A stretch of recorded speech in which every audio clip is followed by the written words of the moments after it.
Mēs šodien tātad Rīgā savu senioru skolu atklājām. Kā Labklājības ministrija ir domājusi, ka valsts vispār un Finanšu ministrija vai vispār budžetā, kā valsts ir domājusi nākošajā gadā, ka varētu atbalstīt šīs senioru skolas? Kā? Jā, šis projekts sākās ar Sabiedrības integrācijas fondu šo te projektu 300 000, lai varētu senioru skolas pabeigt gan apmācības, gan arī telpas, un kas viss, kas saistās arī gan ar izglītību.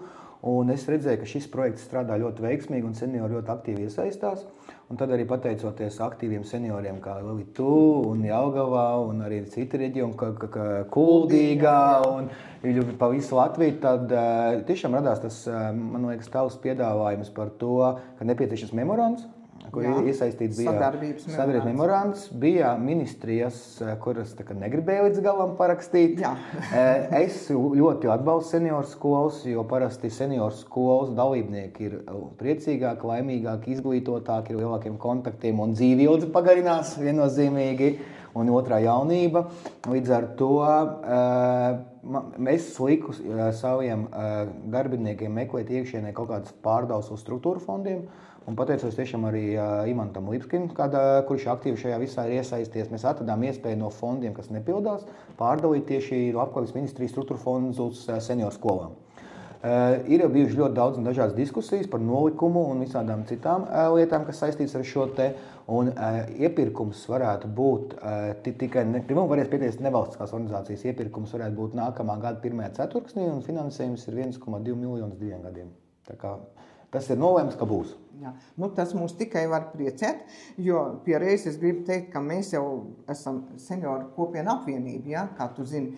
Un mums ir, piemēram, Kuldīga senioru skola ir mūsu biedrs, ne tikai sadarbības partneris. Ja. Tā kā mēs jau aktīvi un mēs to tīklu visu turam. Un, runājot par to sadarbības memorandu, ko arī ministrija un ko Lipskis Imants ļoti palīdzēja mums to sagatavot, tā jau īsti nav.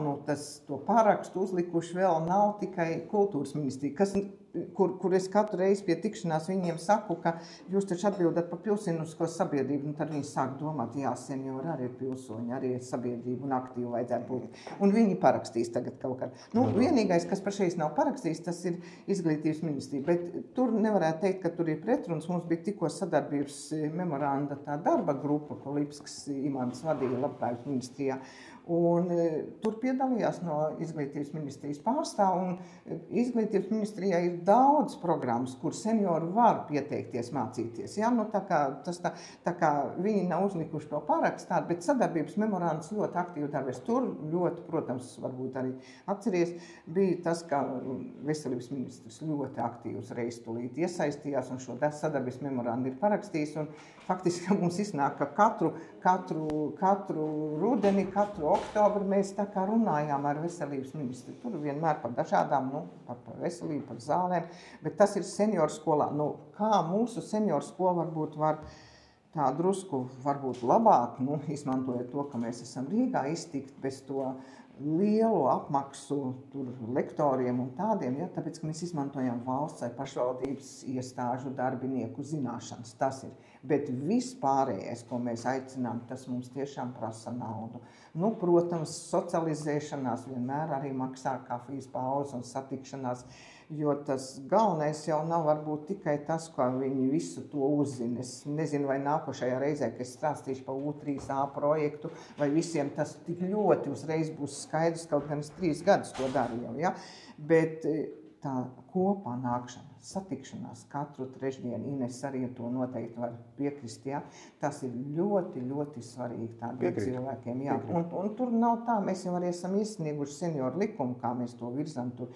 Mēs jau neskatāmies, ka tie ir pensionāri 65-gadīgie. Ja? Pie mums daudz nāk, šeit ir vairāk arī tādi, kam ir 55 vai 50. Jā, mēs jau to tātad līdz ar to mēs darām dikti lielu darbu un mēs esam pateicīgi. Un, protams, mēs ļoti pateicīgi esam tam nelielajam Labklājības ministrijas atbalstam, ko mēs slēdzam līgumu, kā NVO biedrība tātad atbalsta, tieši Latvijas senioru kopienu apvienību. Nu, Prieks sadarboties. jā, tas mums ir vēl, varbūt vēl kāda vēlējuma mūsu skolai. Kā jau es arī ievadvārdos teicu, ka jūs noteikti esat viena no aktīvākajām Latvijas senioru skolām. Pozitīvi darbot griboši seniori, kas pilnveidoties grib, kā arī pareizi teica, vienkārši labi pavadīt laiku, parunāties, un tas noteikti nāk tikai vienīgi par labu gan veselību, gan socializēšanai. Tā kā es teiktu, tādā garā turpiniet, un tad mans uzdevums ir iespēja robežās senioriem visā Latvijā palīdzēt. Paldies!